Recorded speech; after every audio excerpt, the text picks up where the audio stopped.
We're speaking with Dr. Janusz Kaczorowski, the 2013 Family Medicine Researcher of the Year at CFPC. Good morning, Dr. Kaczorowski. Good morning. It's a pleasure to be here. Can you tell us a bit about your background, where you are now? Well, I'm currently at University of Montreal. I'm a professor and research director in the Department of Family and Emergency Medicine at Université de Montréal. And I'm also with the Research Center of University of Montreal. Okay. So, can you tell me, first of all, how did you become interested in family medicine research? Well, it was, a little bit by accident. So my background, in fact, is not in family medicine. I'm a PhD medical sociologist. And when I was completing, I guess at that stage, it was my master's degree in sociology at McGill, long time ago. Quite by accident, I got connected with Dr. Michael Klein. Dr. Klein was a family physician researcher. He was in the process of conducting a randomized controlled trial in episiotomy. That was in the late 1980s. And essentially, he was looking for a student to help with a little bit of data analysis. It was going to be a 2-week stint, basically. And I had absolutely no background in medical research at that time. I had no idea what episiotomy was. Quite surprisingly, we really hit it off. So I started to learn very, very quickly about obstetrics and family medicine. And Michael Klein was really instrumental in getting me sort of interested and involved in family medicine. And of course, what's surprising is that now it's 2013 and we still work together on different research projects. So it's been really a 25-year collaboration with Michael Klein, and it really started quite by accident. Very good. Mm-hmm. So your first studies were with Dr. Klein in maternity studies. Mm-hmm. Can you tell us a bit about some of those? Well, it was quite unusual at that point in time for family medicine researchers to conduct randomized controlled trials, and especially randomized controlled trials involving medical procedures, in this case, episiotomy. And of course, randomized controlled trial is considered to be the gold standard for evidence. So I think that a lot of family physicians, midwives, were suspecting that perhaps episiotomy wasn't such a great procedure.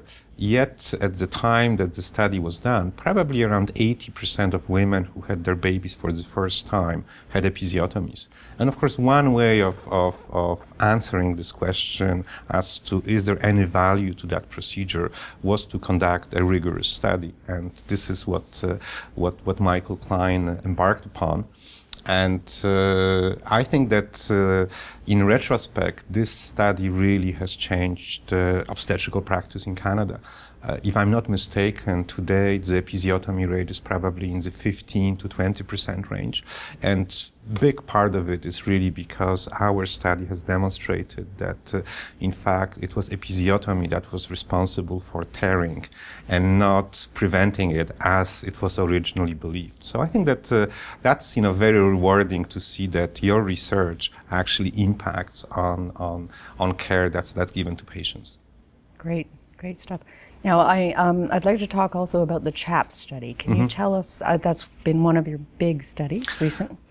Tell us about that. Yes, so it's, again, it's interesting how those things start. It probably started around 2000, and it was really just a group of us. I was at McMaster at that time, working with Dr. Cheryl Levitt and with Dr. Larry Chambers, who was in the Department of Clinical Epidemiology.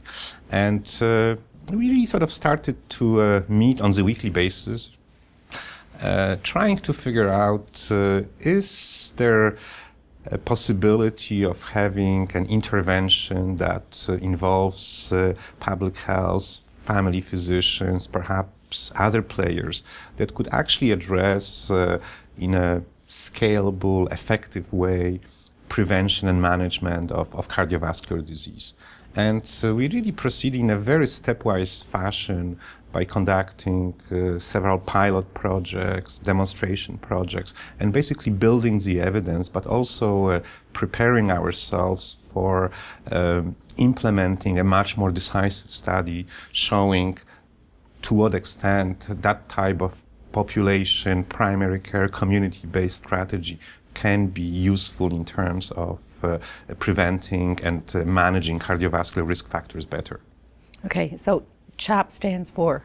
Cardiovascular Health Awareness Program. Okay. So can you tell us a little bit about the challenges, the time frame? That was a long time frame study, so. Well, I think that this is, sort of probably not unusual. I think that a lot of us are very impatient and we would like to see the results right away. And I think that what that project taught me is that it takes a long time to fill some of the knowledge gaps, to have a better understanding of what the intervention really ought to be, to address some of the challenges. And in fact, the program is still ongoing. So we went through several different iterations, and I think that the big challenge that we have right now is we have been able to establish effectiveness of this intervention on a fairly large scale. But we would like to see a program like this implemented and sustained and scaled up across Canada. We think it's a very easy, very effective, a very good program, and I guess the big challenge is, well, how do we scale it up and how do we sustain it? Okay.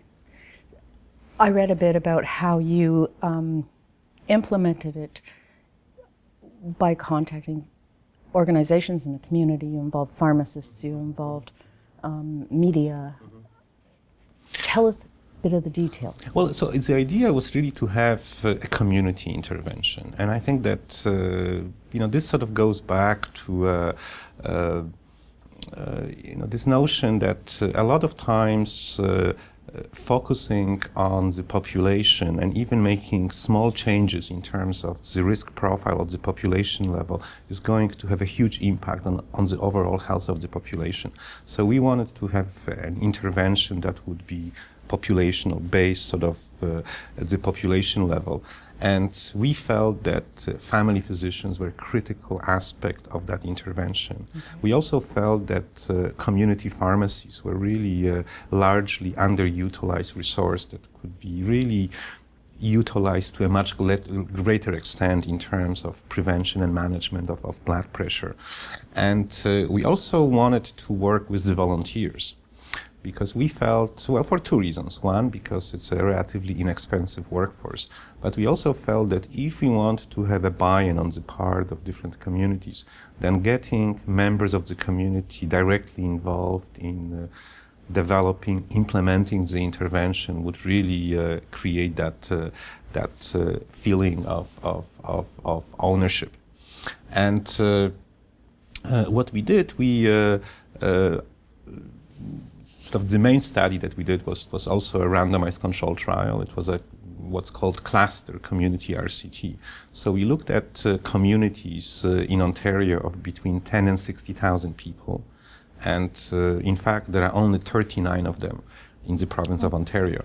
And then what we did, we divided them randomly into two groups.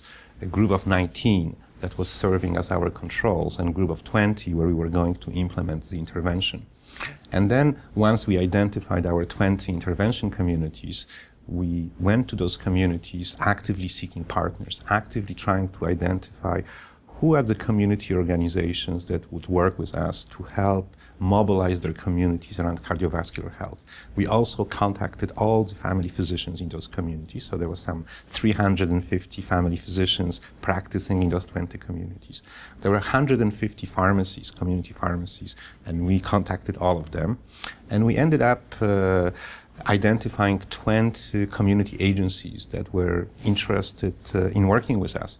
And it was a full spectrum ranging from local hospitals, YMCA, Meals on Wheels, VON, so really quite an interesting spectrum. And really the common denominator was that they had interest in health promotion, and that they had experience with volunteers, and that they wanted to mobilize their community around cardiovascular health. And we ended up recruiting around 600 volunteers. So the intervention itself was fairly simple. It was really about advertising and bringing to the local pharmacies over a 10-week period as many patients or residents 65 plus as possible, and then having volunteers assisting those patients with measuring their blood pressure, assessing their risk profile for cardiovascular disease, and then feeding this information back to their family physicians, to their pharmacists, to the participants themselves, and linking participants with variety of programs and resources that existed in their communities around modifiable risk factors. So people who wanted to be more physically active, people who wanted to make changes to their diet, we would sort of direct those people to the existing resources. Okay. Great. And one of the sort of most powerful ways of bringing people in were really personalized letters from their family physicians. So we had around 25,000 letters that were sent by family physicians personally inviting their patients 65 plus to participate in those sessions. And over a 10-week period, so we were running those sessions for 10 weeks. So we had a total of over 1,200 3-hour sessions that we ran in those 20 communities. And we conducted over 27,000 assessments on 16,000 patients 65 plus. And that was, quite successful. It's usually very difficult to get that many people excited and involved in those kinds of activities. And I really credit the fact that we did rely on local media. I think that the invitations and the support of family physicians was quite critical. The fact that the sessions were run in very accessible places, so local pharmacies where there is parking, where people are very comfortable going to. And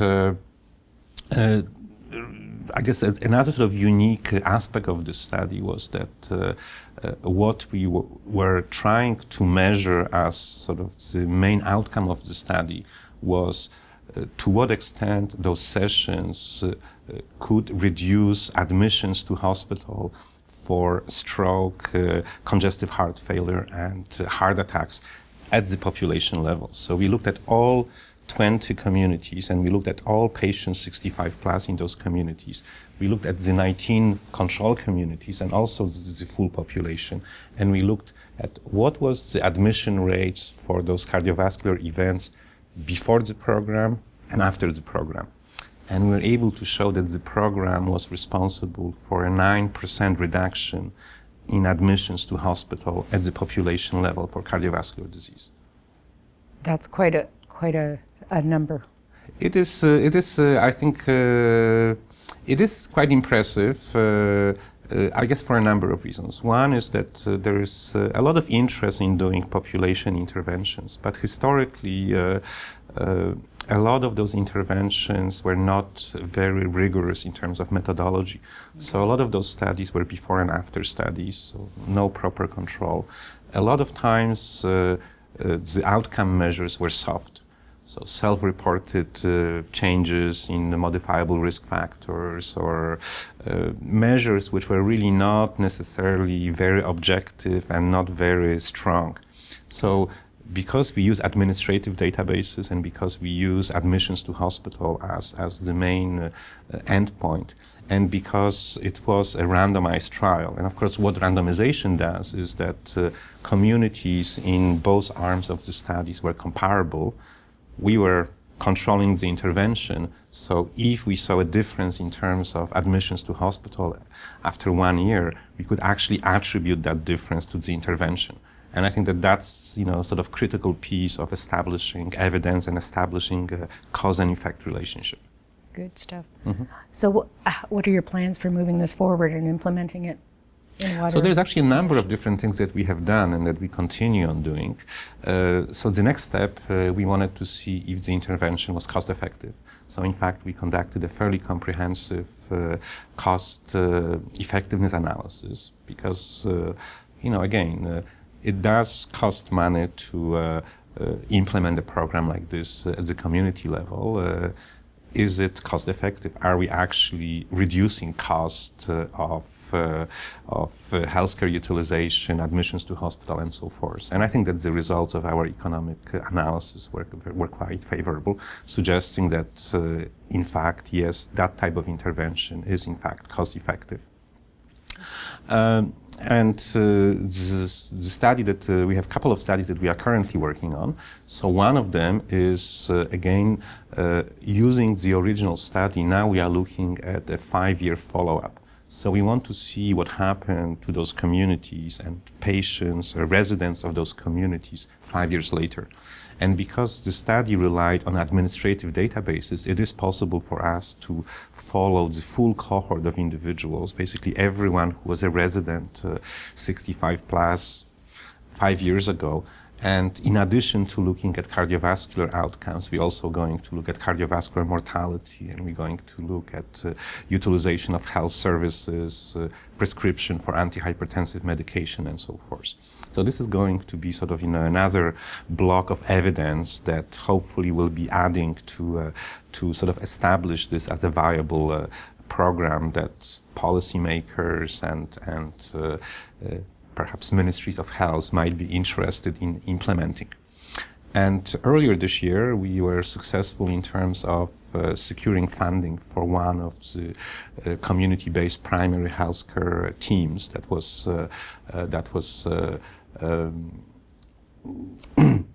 launched by CIHR, by Canadian Institutes for Health Research.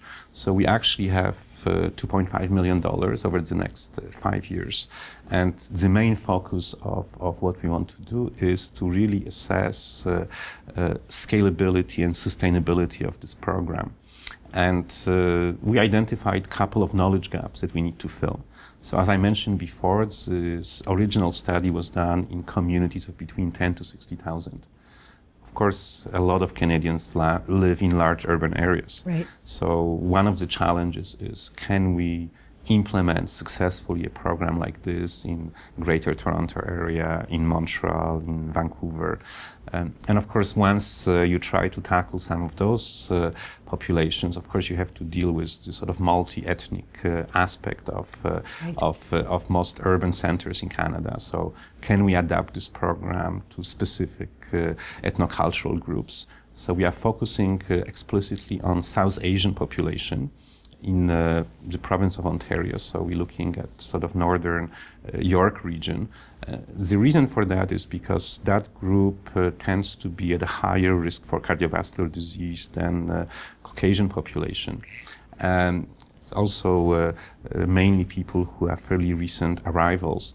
And I guess part of the challenge is that we have to sort of see if the program can be modified and adapted so it would be acceptable to South Asian population. Right. And in parallel, we're trying to implement this program in Quebec, in the French-speaking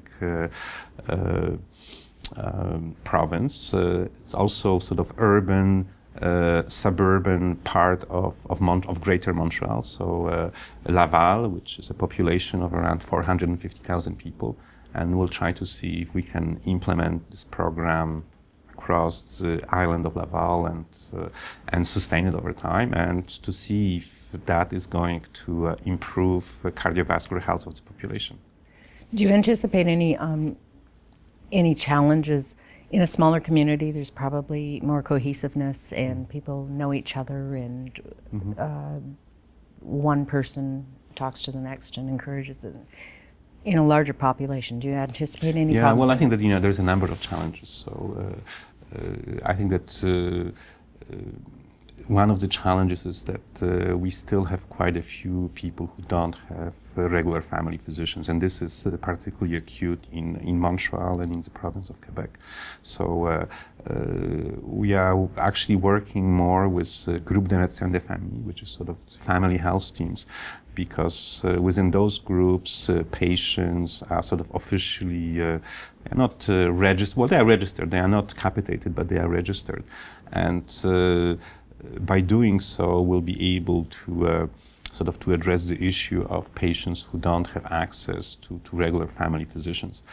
In terms of cohesiveness and so forth, I think that we would like to take advantage of some of the new IT technology sort of to facilitate this program.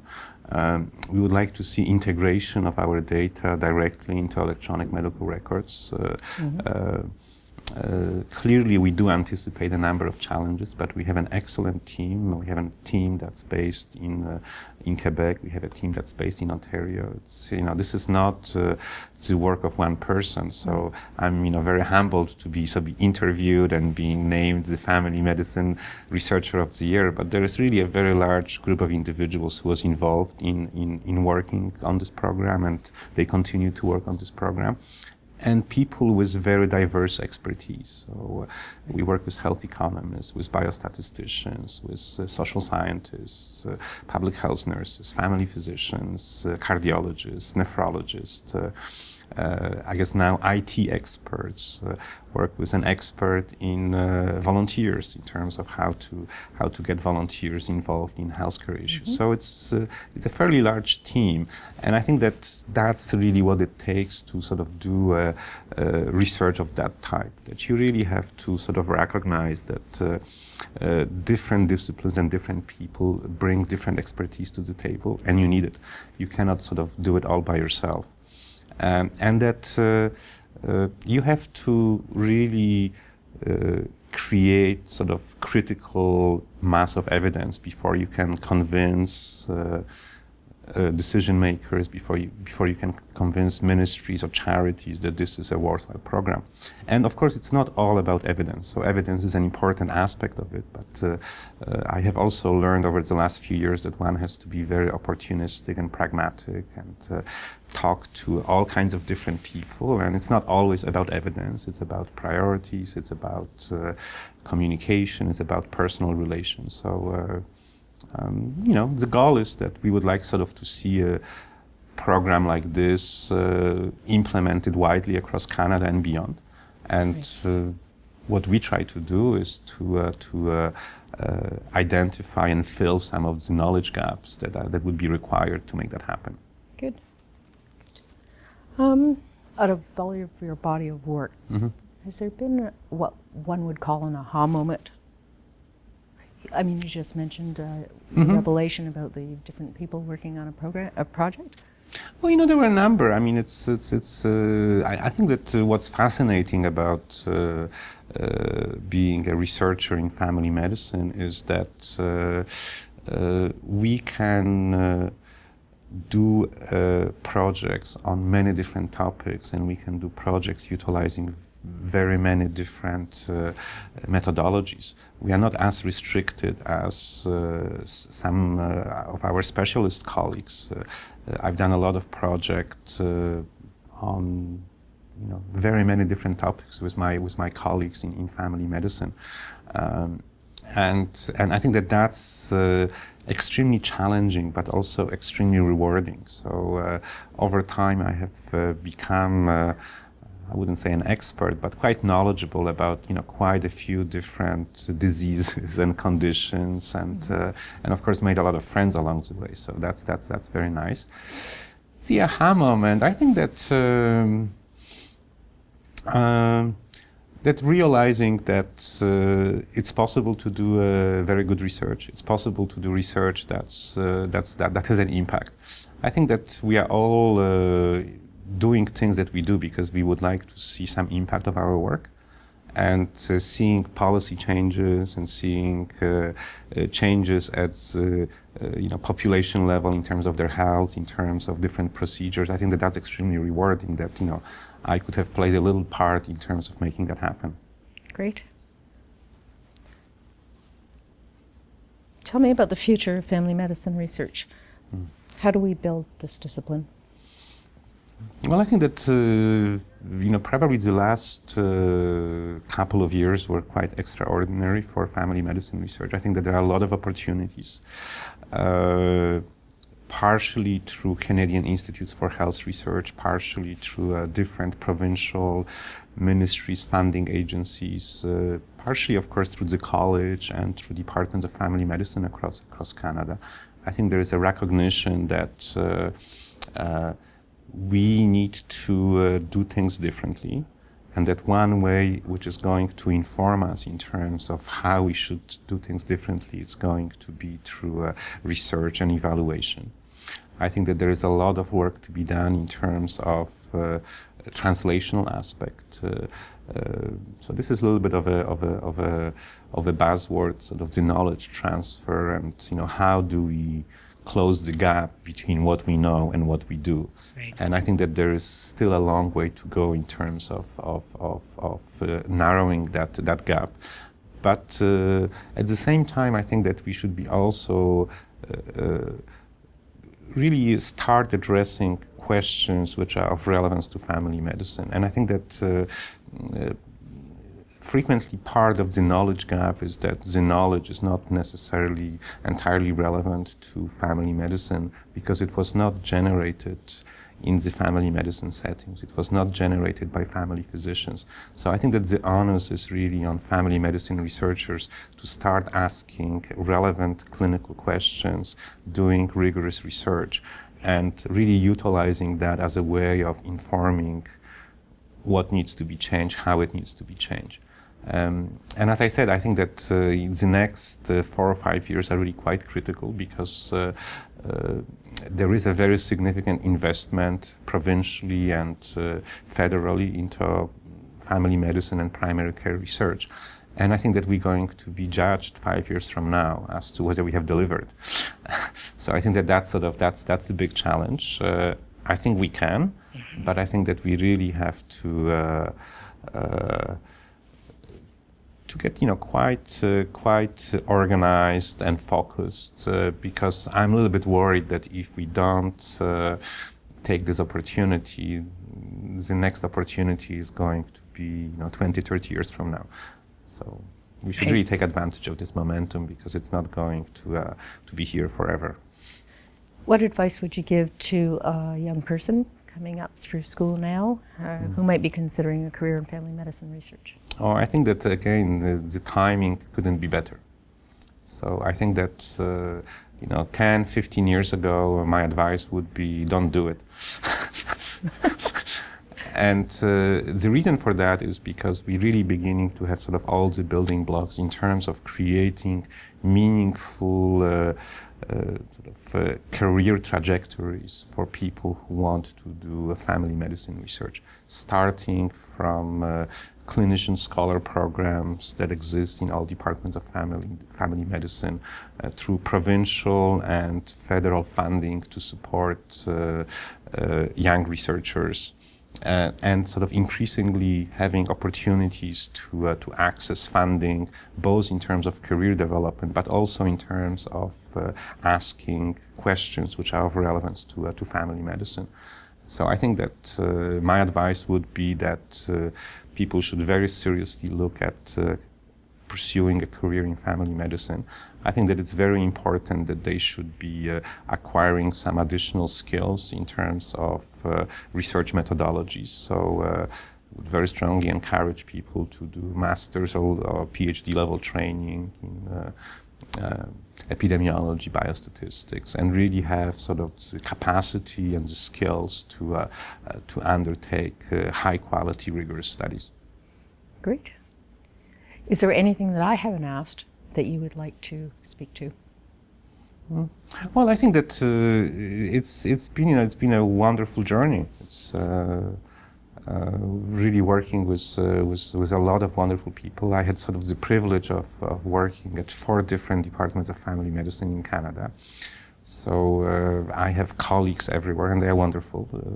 It's really a group of wonderful, dedicated individuals, and I'm grateful for that accident some 25 years ago because I wouldn't have thought about a career in family medicine. And now being sort of recognized by my colleagues as Family Medicine Researcher of the Year, that's quite rewarding.